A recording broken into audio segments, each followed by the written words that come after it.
Hello, welcome back to the DM's Other Half, the little short segments that I do talking about players and role-playing games and how to be a better role player and a better player.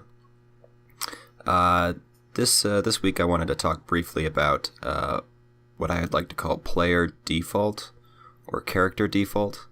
It's just sort of this phenomenon I've noticed over time that people tend to have a set character that they switch to, sort of a set personality. For example, my player default that I sort of fall back on is a very quiet, doesn't talk to anyone unless they're talked to, kind of mute, shy character, which isn't particularly my personality, but it's something that I adopt when I'm role-playing because maybe I just know how to do that.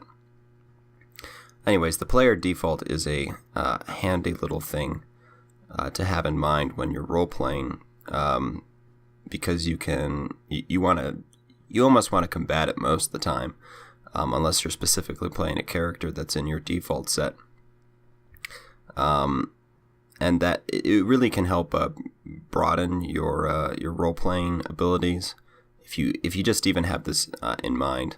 I myself have tried to play contrary characters to my player default to sort of help my ability a little bit. I don't know how much it's worked, but great in my potential to roleplay.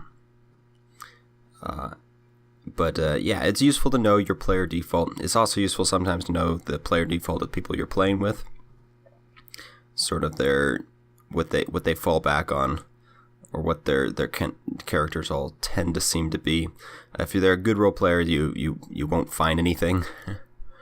But and the better you are, the harder it will be for people to notice your default. So tell me your thoughts on this. What's your player default? Mine's the quiet, shy, doesn't talk to anyone guy.